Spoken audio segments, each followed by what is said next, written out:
So for next time, we're going to be starting Solomon Rushdie novel, Midnight's Children. So it's going to be pages 3 to 68. Could you possibly send that to me? I have the book, but I'm in the process of packing things, so I'm not sure where exactly it is. Okay. I'll try to get a PDF together for you tomorrow morning. Okay, thank you. So yes. So we're going to be moving on from African literature to Indian literature. And I think that's kind of where we're going to be spending much of the rest of the semester, in part because Midnight's Children is very long and we're going to be spending a while on it. I got your paper. It's posted to Georgia View. I'm probably going to grade it tomorrow morning. I have to get all the grades in by Wednesday morning anyway, so I'll have it taken care of by then. I thought that I was not going to be able to turn it in by time, because I liked spine. We came back on like 6, 7 o'clock at night. Okay. So I was like, we've been without it for like all week. Uh-huh. Yeah. Well, anyway, so you'll get a soft grade tomorrow, and then I'll give you a chance to revise the paper for a better grade if you want to. And I'll talk over instructions for that probably on Wednesday. Okay, so do you have any questions for me about anything before we talk about Wole Soyinka? No? We're good? Okay, cool. So what'd you think of this play? The first time I read where we had to read it for Monday last week. I was confused. Okay. And then when I read it today, like from where we stopped at till when we had to finish it, like, what did I skip? Oh, okay, so I was like, because I didn't understand the first part. Reading it again, I actually understood that part, and then. Oh, okay, so you feel like you're missing something. Okay, and I think like this is a kind of confusing play that Soyinka thinks a lot of people misread anyway.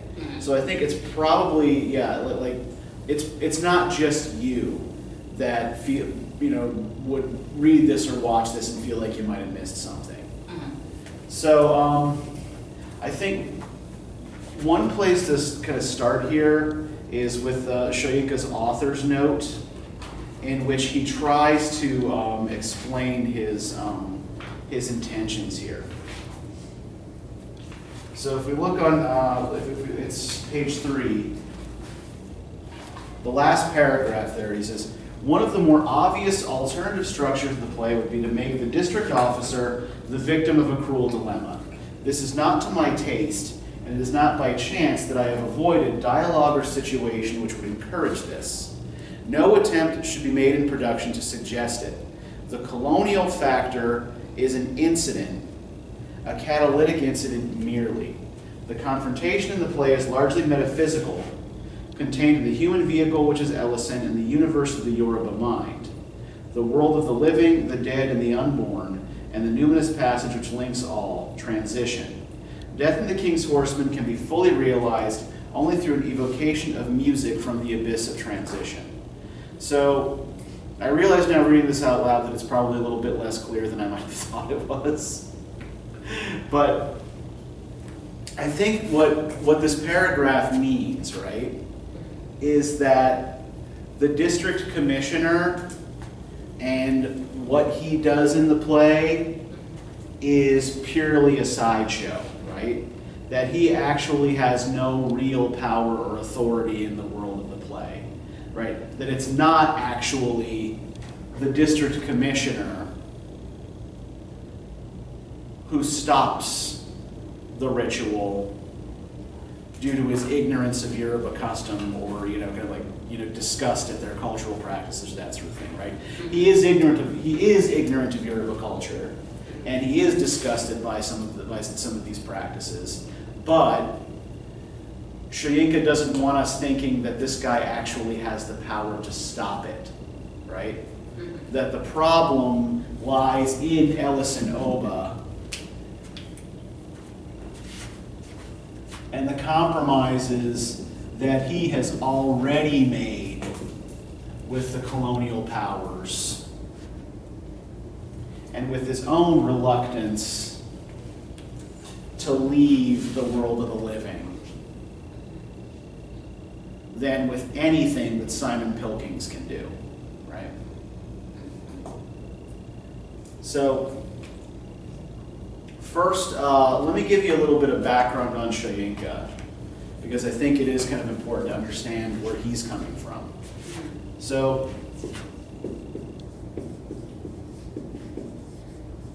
like Chinua Achebe, Soyinka is Nigerian. In fact, they're of like more or less the same generation. They are, well, Soyinka's still alive, Achebe isn't, but they're roughly similar ages. And Soyinka is the first African writer to win the Nobel Prize for Literature, I think in 1986. And this play is one of the kind of like, was one of the kind of prime artifacts that was trotted out in his support, right? So you might remember I said on day one that there are a number of writers and scholars who dislike the term post-colonial and the idea of being post-colonial because they feel like it robs indigenous populations of agency. Soyinka is one of those writers, right? So Soyinka is a writer who does not believe that there is a pre-colonial world and a post-colonial world, right?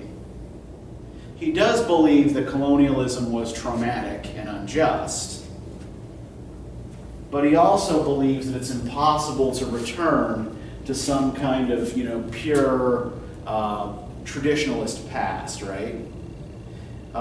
In a lot of ways, Soyinka, and I think it shows in this play, is a future-oriented writer who is much more concerned with how one carries the traditions of the past into the present and the future, right, in a changed world.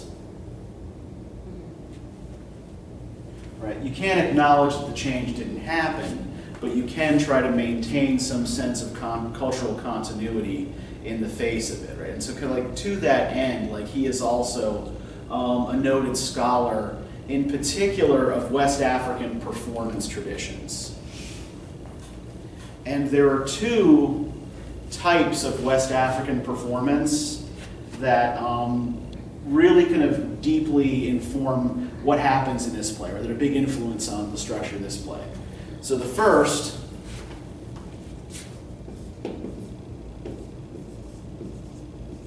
is a dance tradition called Ojehubu.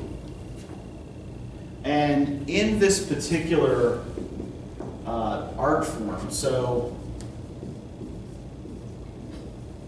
it's a kind of form of masquerade dance, right? So the dancers would be performing, in the kinds of ancestral masks that we saw, like the Igwugwu wearing in Things Fall Apart.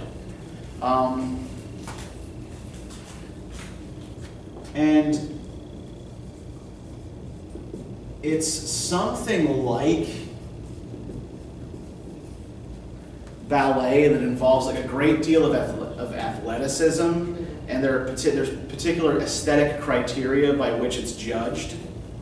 Like how far, how high someone can leap, how gracefully they occupy space, how far they can extend their limbs, things like that. And it's judged by the audience.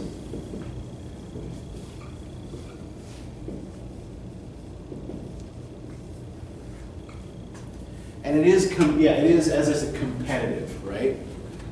So the best dancers are celebrated and kind of given like a little solo feature spots. The less good dancers are only allowed to kind of participate in the group dances.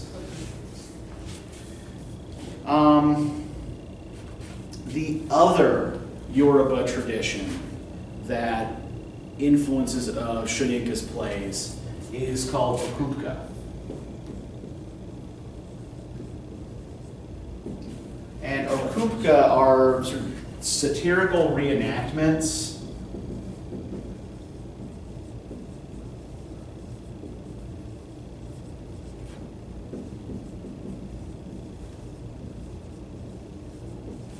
of local events. So the characters in an okupka performance are going to be like exaggerated caricatures of people everyone in the audience knows. And yeah, the events depicted are going to be exaggerated versions of local disputes, right? And this is actually kind of like a way of resolving tensions in the community by kind of like making them big and making fun of them, right? And typically these are things that happen at religious festivals. Right, there are a couple of specific Yoruba religious festivals throughout the year in which these kinds of skits are performed. Now, what Soyinka is doing is fusing these Yoruba traditions with certain Western dramatic traditions, right? The first of which is Greek tragedy.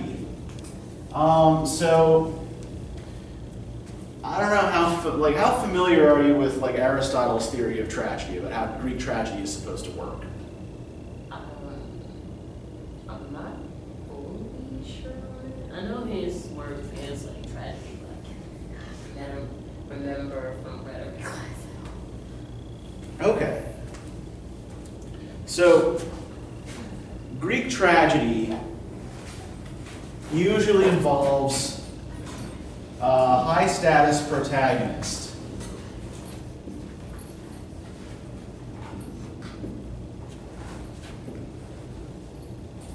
who experiences a reversal of fortune, right, or in Greek,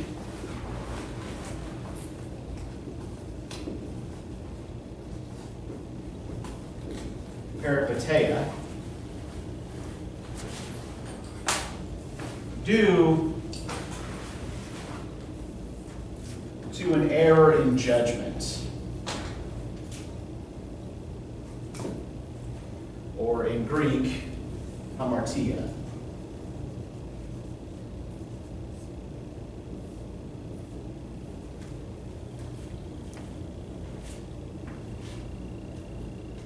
And we can see that kind of thing happening in this play, right? We have Ellison Oba, the local chief, who is supposed to, a month after the death of the Yoruba king, as one of his, underling chieftains, is supposed to go and join the king in the other world, right? So he's supposed to essentially commit ritual suicide. However, because he sees an attractive young girl in the market on the day he is supposed to cross over, and conceives a lust for her, right? It interferes with his ability to actually go through with the ritual, right? He talks about being unable to say the spells. His feet feel heavy. He can't leave the world of the living behind because he's too attached to it. Yeah, he got this infatuation with her. Yeah, and there's another dimension that has to do with colonial treaties as well, which we'll talk about in a minute. But yeah, the error in judgment is arguably the infatuation with the young bride, but could also be his earlier agreement to treaties with the British colonists.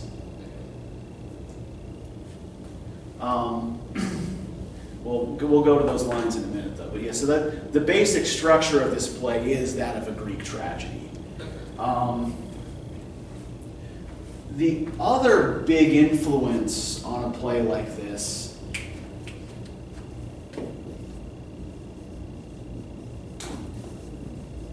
is the work of a German playwright in the mid-20th century named Bertolt Brecht. And Brecht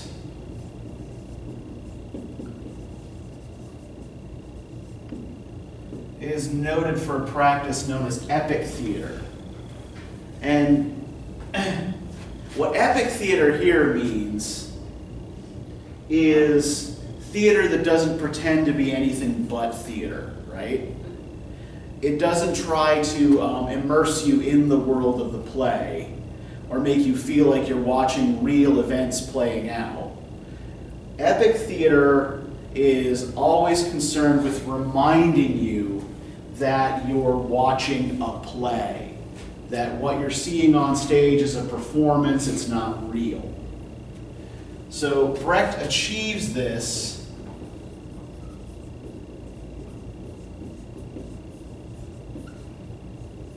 through what he calls alienation effects. And these alienation effects are these little things, these techniques that are supposed to remind you that you're watching a play.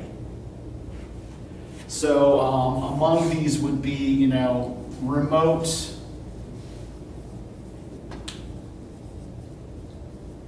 or impossible historical settings.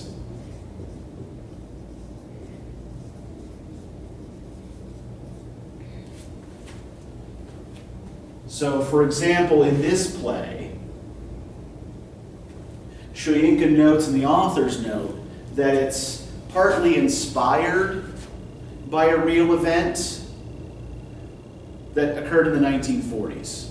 Right? The play is written in the 1970s. But he distances us from the real event by having a prince coming to this outpost in Nigeria, making it impossible for us to date this event to the actual historical event, because the 1940s, England didn't have any Britain didn't have any princes, just two princesses. So it gives us this weird kind of non-specific historical setting, right? Other things that Brecht would include things like costume changes on stage, right? An actor, is playing one character, and then suddenly, right before your eyes, they change costume, and hey, I'm another character now, right? Again, reminding you that you're not supposed to take these as real people. He'll do things like have cards announcing scene changes, right? Having actors change the sets.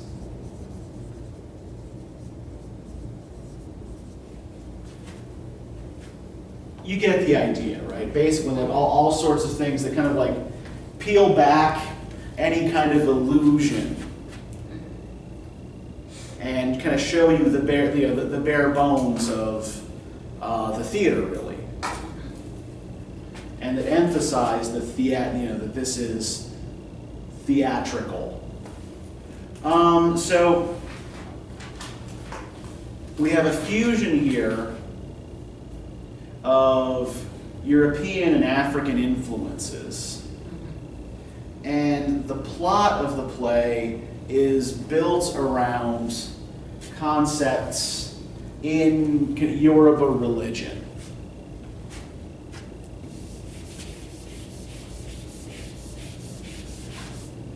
So Yoruba cosmology kind of divides the world up into kind of two parallel halves, right? You have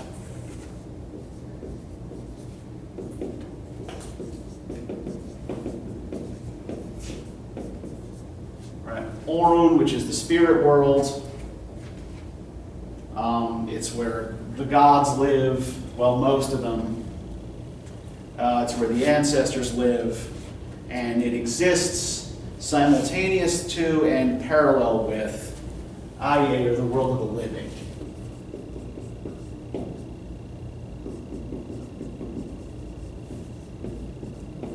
Right, the world of human beings, plants, animals, material things. And at most times, for most people, even though these two worlds are parallel, they're closed off from each other. So it's so important for Ellison, for example, to find that proper gateway, right? He's watching the moon to find the gateway into Orun that he's supposed to cross over. And then because he's distracted, he misses his chance. And typically, the only person, or being really, not person, who is able to move freely between these two worlds and really kind of lives between them is a god called Asu. And Asu is a trickster god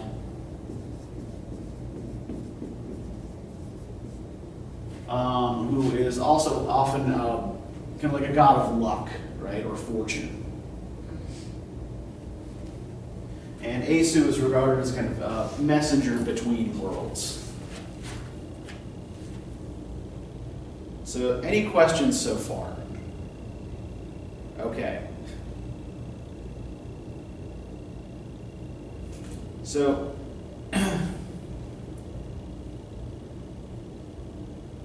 the crisis here for Ellison, right, is that he ends up stuck in what is called a liminal state.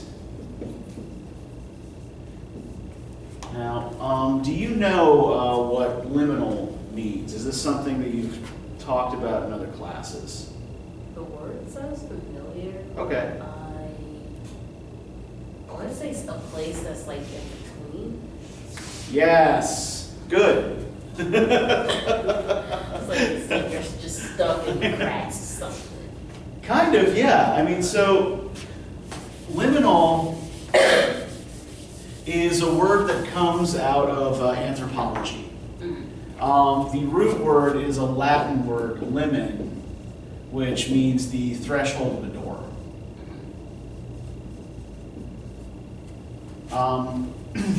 And I think that the person who coined this term is an anthropologist named Victor Turner,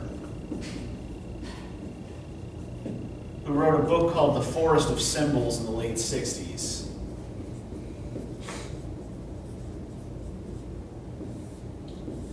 (1968), I think. And he was actually, the book is primarily concerned with West African ritual. So, yeah, a liminal place is a place that's not quite one thing and not quite another, but is sort of in between, right? So, for example, a beach is kind of not quite land, not quite ocean. A clearing in a forest is not quite forest, not quite meadow, but it's kind of both. Concerts and movies that are like not quite the same, but Mm-hmm. they're like entertainment So when Turner first uses this term, what he's actually talking about is a stage in human development and in ritual. So, for example, like an early adolescent, right? Somebody who's maybe 12, 13 years old. You're not quite a child anymore, but you're not an adult yet either. So that would be a kind of liminal phase in development, right? Someone who is undergoing a ritual, right? The liminal phase of the ritual is the phase where you're kind of in the middle of the action that's supposed to change your state in some way, or to change your status, right? So if you think of a ritual, you know, like say baptism or marriage, right? Your state is different at the end of the ritual than it is at the beginning, right? The whole point of the ritual is to change you into something else. And the whole point of this ritual, right, is to change Ellison from a living man, right, into an ancestral spirit in service of his king, right? So, you know, the king needs his horseman and his dog, right, one of the other chiefs, in order to get safely into Orun and not be stuck in a kind of liminal space, right? But if we look at the way other Yoruba treat Ellison after the ritual fails, right, we see that Ellison is kind of stuck in this place. For example, let's look at page 49, where he addresses his son, Olunde.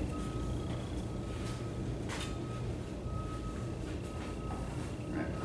Immediately, Ellison, in handcuffs, comes pounding in the direction of Jane and Olunde, followed some moments afterwards by Pilkings and the constables. Ellison, confronted by the seeming statue of his son, stops dead. Olunde stares above his head into the distance. The constables try to grab him. Jane screams at them. "Leave him alone. Simon, tell them to leave him alone." All right, stand aside, you," shrugs. Maybe just as well, it might help to calm him down. For several moments, they hold the same position. Ellison moves a step forward, almost as if he's still in doubt. "Olunde?" He moves his head, inspecting him from side to side. "Olunde." He collapses slowly at Olunde's feet. "Oh, son, don't let the sight of your father turn you blind." Olunde, he moves for the first time since he heard his voice, brings his head slowly down to look on him. "I have no father, eater of leftovers." So Ellis, why is he treating his father in this way? Why is he refusing to look at him and referring to him as eater of leftovers? Well, for starters, he thought his father was dead because he came back from... Yeah. I can't remember where. But he came back to bury his body. Yeah. And find out that he's still alive. Yeah. Yeah, and then Olunde is supposed to bury his father and then become the next chief, right? He's the eldest son. This is his duty. But who didn't do his duty? His father didn't. Ellison did not complete his duty, right? Ellison is, for all intents and purposes, a dead man. As far as Olunde is concerned, his father is dead. And all there's left is just somebody who's a beggar. Yeah. And I think this phrase "eater of leftovers," I think, is loaded in a couple of ways here, right?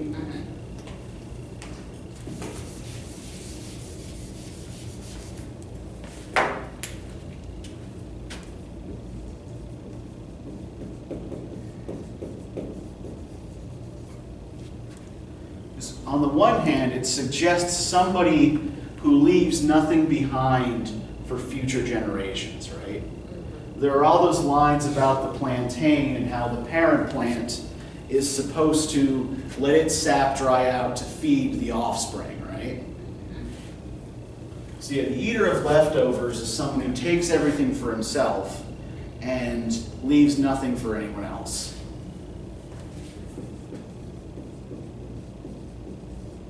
So on the one hand, it's supposed to be a kind of indicator of Ellison's selfishness, right? Yep. But I think, yeah, when you said beggar, too, I think there's another element to that as well. Because whose leftovers, who else's leftovers is Ellison eating, essentially? His son.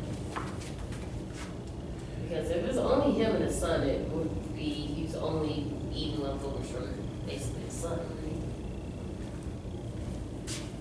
think about his relationship with the British here. How much power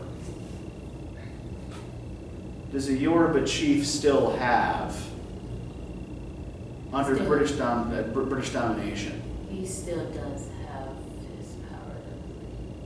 Some power, right? But now his people have to pay taxes to the British, right? And to a certain, at least to a certain extent, they have to follow British law, right? So he is an eater of leftovers, also in that he is essentially what Olunde is calling his father is a British lapdog, right?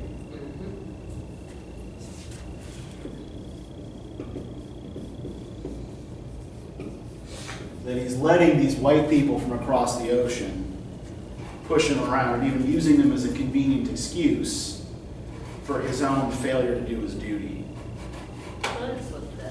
What's that? That's what a British lapdog is. I've heard that term in an anime I watched, and I was confused. I'm like, why do they call him that? Yeah, a lapdog is like a lackey, or like somebody who tries to ingratiate themselves with. So yeah, there's a particular line I'm looking for here.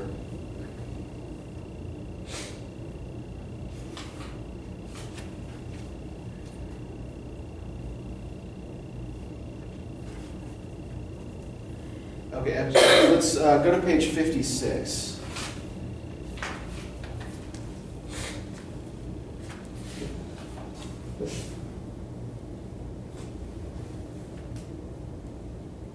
Actually, no, first on page 55 here, right?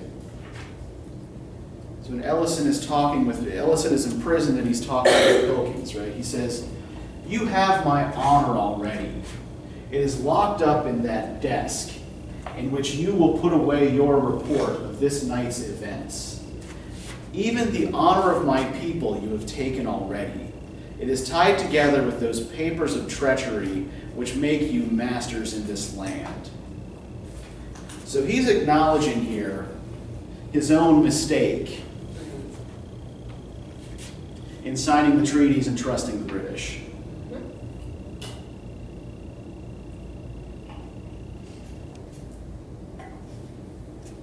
And then further down the page, he says, right, "My powers deserted me. My charms, my spells, even my voice lacked strength when I made to summon the powers that would lead me over the last measure of earth into the land of the fleshless. You saw it, Eologia. You saw me struggle to retrieve my will from the power of the stranger whose shadow fell across the doorway and left me floundering and blundering in a maze I had never before encountered. My senses were numbed when the touch of cold iron came upon my wrists. I could do nothing to save myself." And she responds, right, that you have betrayed us. And she goes on about everything he was given, right? And that he has essentially broken his contract with his people, right? So what do they seem to think is going to happen if Ellison's duty is not done? Somebody else is probably going to do it for him in his place, and well, somebody does, right? Yeah. Olunde takes it on, right? And I think because if somebody else had to do it, it's going to result in him basically losing his life. This is somebody else that's he's supposed to do it himself. And with him doing it, he would have been going to the spirit world. Sure. But because it's somebody else doing it for him, I don't think he's even going to go to the spirit world now. Those are the consequences for Ellison, right? But if no one were to step up and do this, what do they seem to think would happen?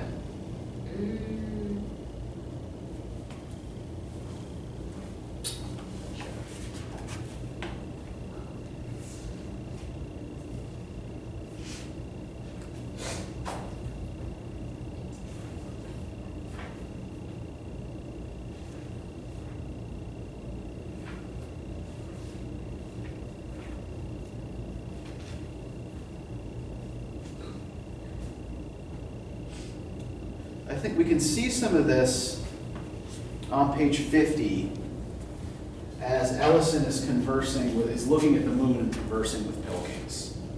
Right? Pilkings says to him, right, "You seem fascinated by the moon.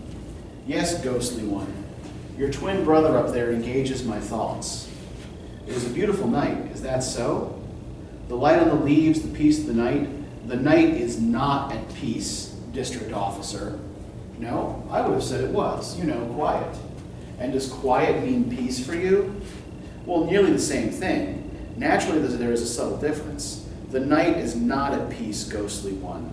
The world is not at peace. You have shattered the peace of the world forever. There is no sleep in the world tonight. It is still a good bargain if the world should lose one night's sleep as the price of saving a man's life.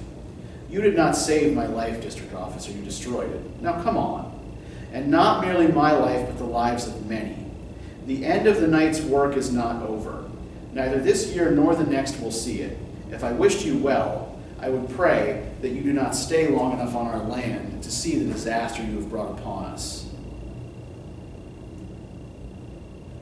So what does Ellison seem to be hinting is going to happen because he didn't die when he was supposed to? His life. He's probably just going to be running, basically. Because he died.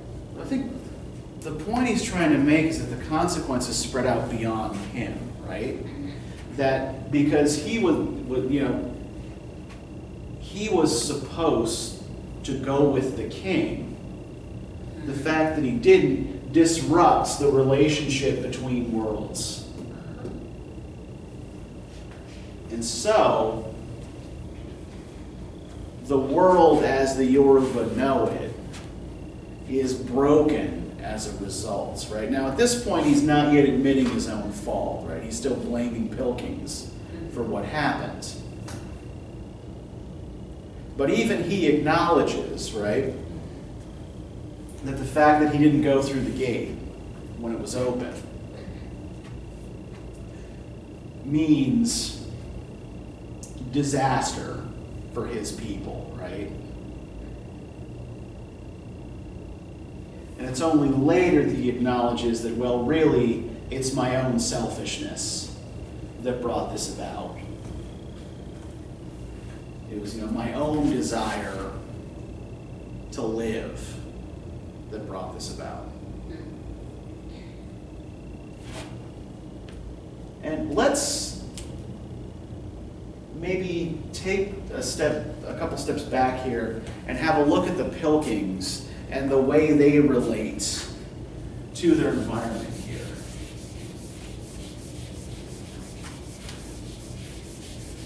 How well do the Pilkings seem to understand the Yoruba?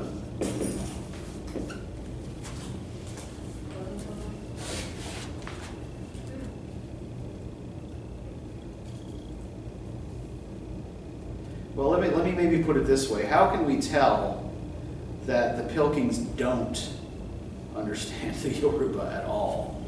Maybe Jane started or something, like she doesn't understand it. When she was talking to what's his name, and say you are the district person's like district officer's wife. He said, Yeah. She said, yeah, my business is with your husband. You can still there, like how his wife was basically. Okay, there is that moment, where Ellison basically tells Pilkings to tell his wife to shut up. So there's some clearly some miscommunication about gender roles in different cultures, right? But let's look on page 18 here for a second. The beginning of scene 2. Right, the stage direction here. The veranda of the district officer's bungalow. A tango is playing from an old hand-cranked gramophone, and Glimpsed through the wide windows and doors which open onto the four-stage veranda are the shapes of Simon Pilkings and his wife Jane, tangoing in and out of shadows in the living room. They are wearing what is immediately apparent as some form of fancy dress. But fancy dress is Britishism for a costume. The dance goes on for some moments, and then the figure of a native administration policeman emerges and climbs up the steps onto the veranda. He peeps through and observes the dancing couple, reacting with what is obviously a long-standing bewilderment. He stiffens suddenly, his expression changes to one of disbelief and horror. In his excitement, he upsets a flower pot and attracts the attention of the couple. They stop dancing. Now, what is it about the Pilkings that has upset this policeman so much? He interrupted them while they were dancing. They're dancing, yeah. But what's more important is what they're wearing. Costumes. Yeah, they've got these costumes, and like to them, they're just costumes, right? But the costumes that they're wearing are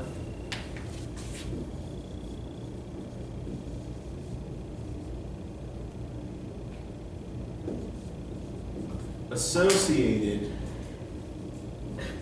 with the Ugungun cult, right? So this is basically the Yoruba equivalent of the Igbo Igwugwu, right? These are ancestral masks that, you know, people who are not initiated into the particular masquerading society have no right to wear. And, you know, there are masks that represent particular ancestors, particular dead people.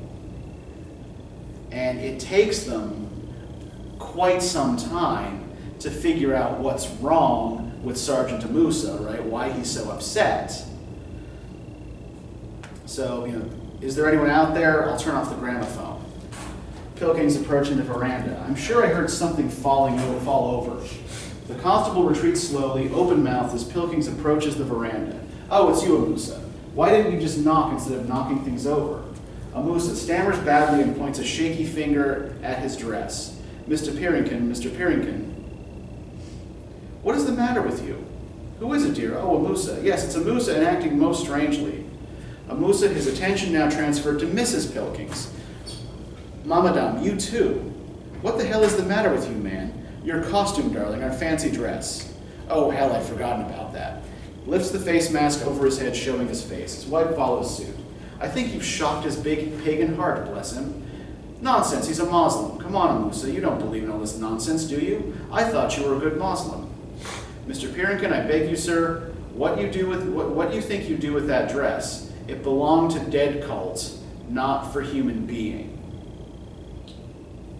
So first off, why does Pilkings assume that Amusa wouldn't care about these costumes? Because he's a Musa, like he doesn't believe that as a part of the like. Exactly, yeah. He doesn't follow the traditional Yoruba religion. He's a Muslim. So he must not care what we do with these masks, right? But even though he's a Muslim, he's still Yoruba. And he recognizes what the mask is supposed to be for. And, you know, he says, you know, those masks belong to the dead cults, right? You should not be wearing them. Right? The fact that he is of a different religion doesn't mean that he doesn't believe the mask has any power, right? Now we see a similar but slightly different thing playing out with Joseph the butler, right? Where Joseph is a Christian, and Joseph doesn't believe the masks don't have power. He just doesn't believe they have power over him or the Pilkings, right? But he does believe they have power over the people who believe in them. He just thinks that the power of his God is superior. So one thing that the Pilkings seem to misunderstand is the nature of belief here, right? They don't get how it works. And I think another thing that might be worth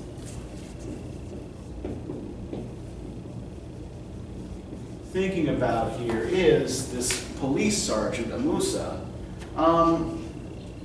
What do you notice about the way Amusa talks compared to the way other characters talk? He's like kind of formal a little bit. Why would you say formal? I mean, how remake with everybody else, he said mama damn, and then everybody said ma'am or madam or something Yeah. like that. Mm-hmm. And I think it's like, it's mama damn for him because I guess like based on how he's raised up or something like that, the proper way. Well, let's look at a couple more of his lines here. So like, it says, right, Mr. Pierrinkin, I beg you, sir, what you think you do with that dress? It belonged to dead cult, not for human being. Mr. Pierrinkin, I beg you, take it off. Is not good for man like you to touch that cloth. Sir, I cannot talk this matter to you in that dress. I know fit. What do you notice is going on here with Amusa's language?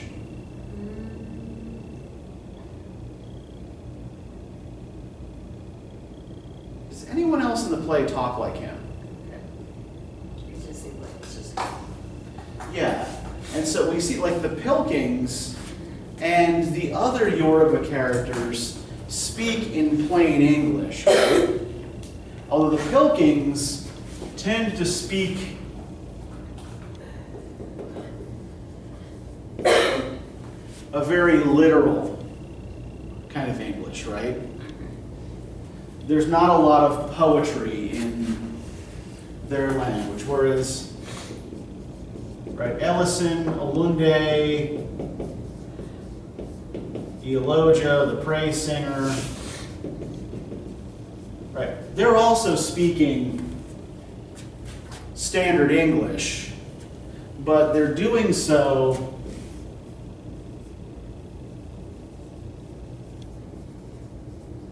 mostly in, metaphor, poetry, and riddles, right? So their language is, at least, to someone like Pilkings, more indirect than his own. Now, if we look at, Sergeant Amusa and Joseph, right, the native policeman and the house servant, they both speak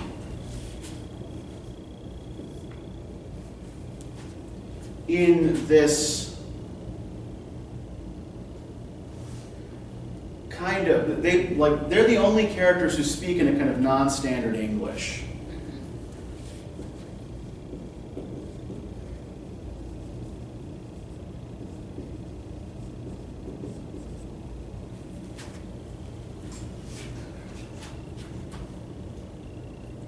And they do so regardless of who they're interacting with, right?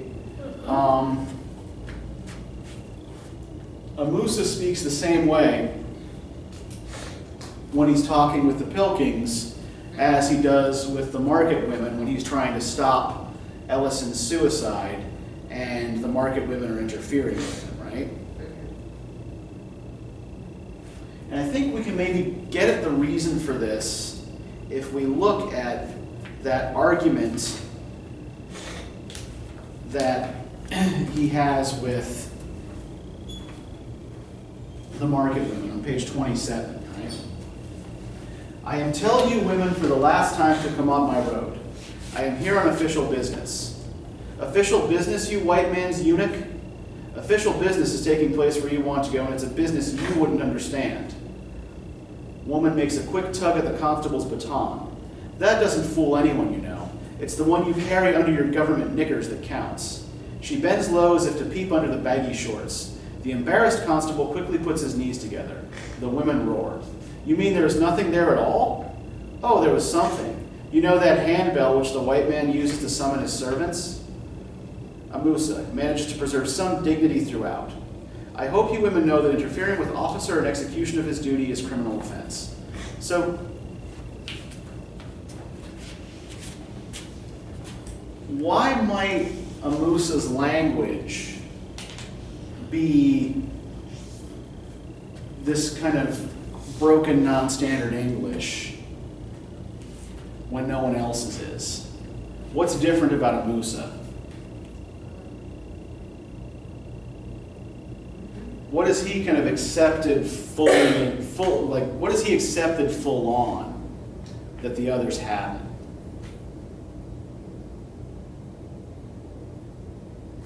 Well, for one thing, what's his job? He's a officer. Yeah, he's a police officer, right?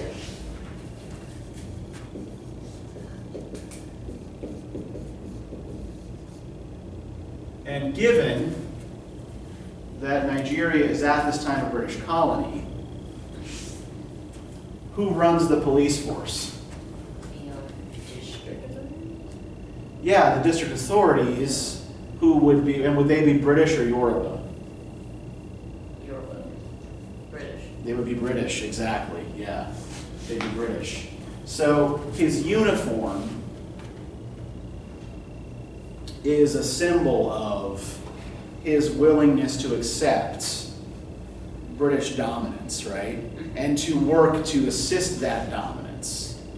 So one of the common strategies that colonial powers used was to try to get the colonized population to police themselves, right? That doesn't mean they were left to their own devices or left to follow their own rules or laws or their own traditional authorities, right?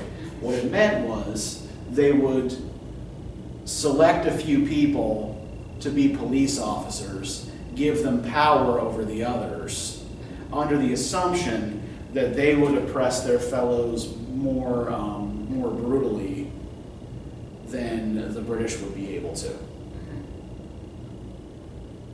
Although a Musa is kind of disproves that theory, right? Because he's pretty ineffective, right? They don't respect him. They constantly make jokes like, "Ha, you have no dick," right? And then make fun of his uniform, right? They call him white man's eunuch. So, right, he is a police officer, but in kind of turning his back on his own culture, he's also regarded as kind of like emasculated, an outsider, and other, right? So I think that's what his speech is meant to indicate, right? Is that in turning his back on his own culture, he has become, and kind of like being the white man's lackey, he has become kind of less than. Now, Olunde is also off being educated in Europe, right? Or has been off being educated in Europe, right? He's studying to be a doctor. And what do the Pilkings seem to think this should do to him in regards to his own culture?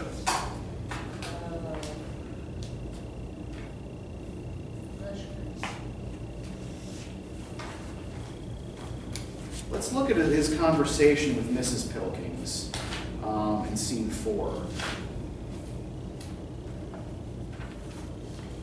at the masquerade dance.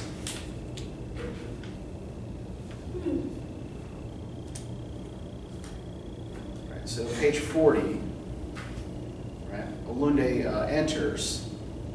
He says, "Mrs. Pilkings, how fortunate. I have come here to look for your husband," right?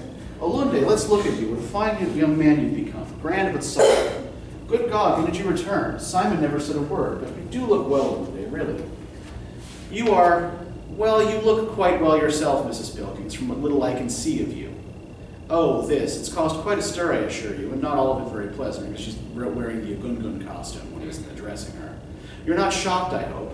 Why should I be? But don't you find it rather hot in there? Your skin must find it difficult to breathe. Well, it is a little hot, I must confess, but it's all in a good cause. What cause, Mrs. Pilkings? All this, the ball, and His Highness being here in person and all that." And Olunde responds mildly, "And is that the good cause for which you desecrate an ancestral mask. Oh, so you were shocked after all. How disappointing. No, I am not shocked, Mrs. Pilkings. You forget that I have now spent 4 years among your people. I discovered that you have no respect for what you do not understand. So what does she seem to expect a European education would have done to Olunde, or for Olunde? This, for him to actually know and not actually, I was going to say no. Does she think that having him educated in Europe is going to make him more British or more Yoruba? More Yoruba? It's kind of what happens, right? Mm-hmm. That he comes to a better understanding of an accommodation with his own traditions. But she seems to think like that this will, quote unquote, civilize him, right? Assuming that the British are civilized and the Yoruba are not. She and her husband have this conversation about how happy they are that they got this, this intelligent young man away from his horrible father, right? And isn't it great that he's studying medicine in Europe and doesn't have to be here for all of this unpleasantness? Right. And she's shocked that he has come fully expecting and prepared for his father to die, right? Because as he notes, she has no understanding of or respect for his people's traditions. So what Olunde represents here is actually like a phenomenon that's not unlike, because people like Achebe and like Soyinka, right? They're these kind of talented youth who are recognized in the British-sponsored school system as being exceptionally bright. So they're sent off to be kind of made more English at English universities, right? So I think Achebe gets sent to Oxford to study. Soyinka gets sent to the University of Leeds.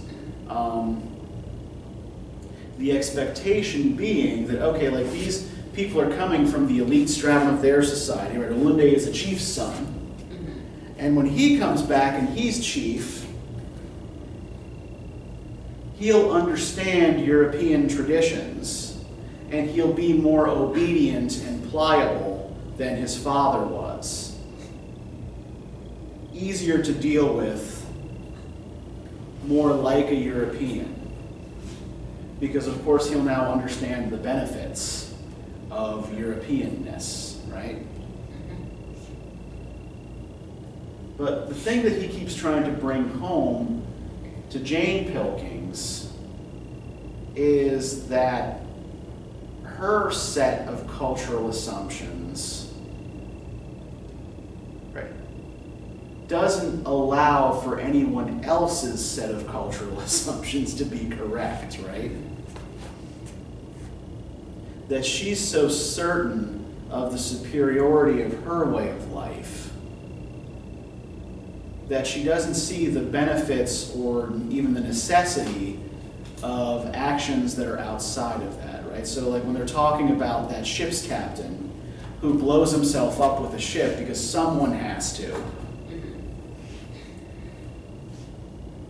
right? The leader who takes responsibility for keeping everyone else safe, right? For him, that's like a metaphor for what his father is expected to do, right? His father has to go into the other world. He has to go into Orun in order to keep the world in balance. And if he doesn't, that puts everyone at risk. And he's kind of foreshadowing there that that's exactly what he's going to end up doing, right? If his father can't be the leader that'll do what's necessary to save or preserve the world, right, then he'll step up and do it.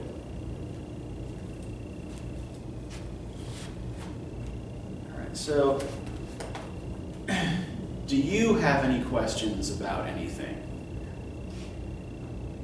Okay, so the last thing that I want to point out here is that it ends with Ellison and Alunde both dead, right? But who walks off alive on page 63? His new wife? Yeah, Ellison's new wife, right? Uh-huh.